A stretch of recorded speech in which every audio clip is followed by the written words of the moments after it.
Hello. അപ്പോൾ ഇന്നത്തെ video ലിവറും കപ്പയാണ് കേട്ടോ.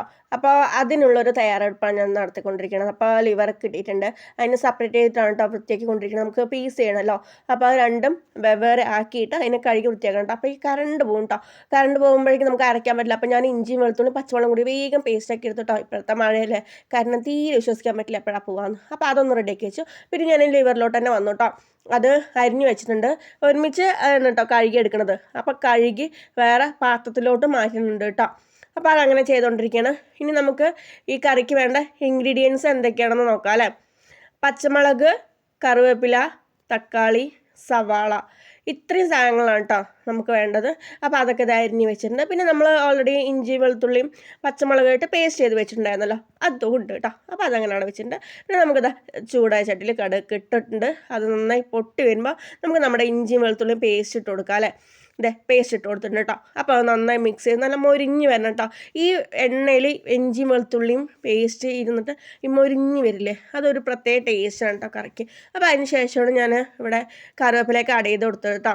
അപ്പോൾ കറിവേപ്പില ആഡ് ചെയ്ത് കൊടുത്തു, അത് നന്നായി മിക്സ് ചെയ്ത് കൊടുത്തു. പിന്നെ അതിന് ശേഷമാണ് സവാള ഇട്ട് കൊടുത്തത് കേട്ടോ. അപ്പോൾ സവാള ഇട്ട് കൊടുത്ത് കുറച്ച് ഉപ്പ് ഇട്ട് കൊടുത്താൽ പെട്ടെന്ന് വഴന്ന് വരും. അത് ഓരോരുത്തരുടെ ചോയ്സാണ് കേട്ടോ. അപ്പോൾ നന്നായി ഇത് വഴന്ന് വന്നിട്ടുണ്ട് കേട്ടോ. ഈ ഒരു ടൈമിലാണ് നമുക്ക് നമ്മുടെ തക്കാളി ഇട്ട് കൊടുക്കേണ്ടത് കേട്ടോ. അപ്പോൾ തക്കാളി ഇട്ട് കൊടുക്കേണ്ടത്, തക്കാളി ഇട്ട് കൊടുത്ത ശേഷം നന്നായി മിക്സ് ചെയ്യുക കേട്ടോ. മിക്സ് ചെയ്ത ശേഷം ഒരു 5 മിനിറ്റ് മൂടി വെച്ച് പറഞ്ഞാൽ ഇതിൻ്റെ ആ തക്കാളിൻ്റെ ആ നീരൊക്കെ ഇറങ്ങി എല്ലാം കൂടി നല്ല മിക്സായി നല്ല സെറ്റായി വെന്ത് വരും കേട്ടോ. അപ്പോൾ ഈ ഒരു സമയത്താണ് നമുക്ക് നമ്മുടെ മസാലകൾ ആഡ് ചെയ്യേണ്ടത് കേട്ടോ. നമ്മൾ ആദ്യം മുളക് പൊടി ആഡ് ചെയ്തിട്ടുണ്ട്, പിന്നെ മല്ലിപ്പൊടി ഇട്ട് കൊടുത്തിട്ടുണ്ട്, ചിക്കൻ മസാല ഇട്ട് കൊടുത്തിട്ടുണ്ട്, പിന്നെ ഇതാ മഞ്ഞൾപ്പൊടി ഇട്ട് കൊടുത്തിട്ടുണ്ട്. അപ്പോൾ നമുക്കിതെല്ലാം കൂടിയിട്ടൊന്ന് മിക്സ് ചെയ്തെടുത്താലോ. നല്ല എല്ലാം കൂടിയിട്ട് നല്ല മിക്സ് ചെയ്ത് വന്നിട്ടുണ്ട് കേട്ടോ. ഈ ഒരു ടൈമിലാണ് നമുക്ക് കഴുകി വൃത്തിയാക്കി വെച്ച് നമ്മുടെ ലിവർ ആഡ് ചെയ്ത് കൊടുക്കേണ്ടത് കേട്ടോ. അപ്പോൾ അതെ ലിവറൊക്കെ ആഡ് ചെയ്ത് കൊടുത്തിട്ടുണ്ട്. അതിലോട്ടാണ് കുറച്ച് ഉപ്പിട്ട് കൊടുത്തത് കേട്ടോ. അപ്പോൾ ഈ ലിവർ കറിക്ക് എപ്പോഴും ലൈറ്റ് ഉപ്പായിരിക്കും കേട്ടോ ടേസ്റ്റ് ഉണ്ടാവുക. എൻ്റെ ചോയ്സ് അങ്ങനെയാണ്, പിന്നെ ഉപ്പ് ഓരോരുത്തരുടെ ഇഷ്ടമല്ലേ. അപ്പോൾ അങ്ങനെ ഉപ്പൊക്കെ ഇട്ട് കൊടുത്തു നന്നായി മിക്സ് ചെയ്ത് വരുന്നുണ്ട് കേട്ടോ. ഇത് ലിവർ ഭയങ്കര സോഫ്റ്റാണ്, അപ്പോൾ പതുക്കെ ഇളക്കാൻ പാടുള്ളൂ കേട്ടോ, അല്ലെങ്കിൽ അതിങ്ങനെ പൊട്ടി വരും. പിന്നെ ഇളക്കി കൊടുത്ത ശേഷം കുരുമുളക് ഇട്ട് കൊടുത്തിട്ടുണ്ട് കേട്ടോ. പിന്നെ അത് നമുക്ക് മൂടി വെച്ച് വേവിക്കാം, പതുക്കെ കത്താൻ പാടുള്ളൂ കേട്ടോ. അപ്പോൾ അതങ്ങനെ വന്നോട്ടെ. അപ്പോൾ നമുക്ക് കപ്പ റെഡിയാക്കിയാലോ. ഇത് കപ്പ എടുത്തിട്ടുണ്ട് കേട്ടോ. അപ്പോൾ അതിൻ്റെ തൊലിയൊക്കെ കളഞ്ഞ് ആദ്യം വൃത്തിയാക്കി എടുക്കണം അല്ലേ. അപ്പോൾ തൊലിയൊക്കെ കളഞ്ഞു വൃത്തിയാക്കി അതിനെ അരിഞ്ഞിട്ടുണ്ട് കേട്ടോ.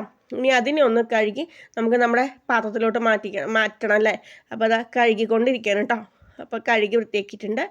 അത് വേവിക്കാനുള്ള പാത്രത്തിലോട്ട് മാറ്റി അതിൽ കുറച്ച് ഉപ്പിട്ട് കൊടുത്ത ശേഷം അത് വേവിക്കാൻ ആവശ്യമുള്ള വെള്ളം കൂടെ ഒഴിച്ചു കൊടുക്കുക കേട്ടോ. വെള്ളം ഒഴിച്ചു കൊടുത്ത് നമുക്ക് വേവിക്കാൻ വെച്ചാലോ.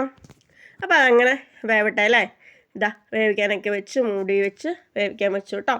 അപ്പോൾ അതങ്ങനെ നന്നായി വെന്ത് വന്നിട്ടുണ്ട് കേട്ടോ. ഈ നന്നായി വെന്തു എന്ന് പറഞ്ഞാൽ അതിൻ്റെ വെള്ളം മൊത്തം ഊറ്റിക്കളയണം കേട്ടോ. ഊറ്റിക്കളഞ്ഞ ശേഷം നമുക്ക് അതിങ്ങനെ ഇതുപോലെ ഉടച്ചെടുക്കണം കേട്ടോ. കുറച്ച് വെളിച്ചെണ്ണ വെച്ച് ഉടച്ചെടുത്ത് പറഞ്ഞാൽ ഒരു പ്രത്യേക ടേസ്റ്റാണ് കേട്ടോ കപ്പയ്ക്ക്. അപ്പോൾ ഇത് നന്നായി ഉടച്ചെടുക്കുന്നുണ്ട് കേട്ടോ. അപ്പോൾ ഇതിൻ്റെ കൂടെയാണ് നമ്മൾ ലിവർ കറി കൂട്ടി കഴിക്കാൻ പോകുന്നത് കേട്ടോ. അപ്പോൾ നോക്കിയാലോ, നമ്മുടെ അങ്ങനെ ലിവർ കറി സെറ്റായിട്ടുണ്ട്. കപ്പ ഉടച്ചതും ലിവർ കറിയും അടിപൊളി കോമ്പിനേഷനാണ് അല്ലേ. നമ്മുടെ ലിവർ കറി കപ്പയും റെഡി ആയിട്ടുണ്ട്. അപ്പം മൈ ഫേവറേറ്റ് ഫുഡാണ്. നിങ്ങൾക്കോ?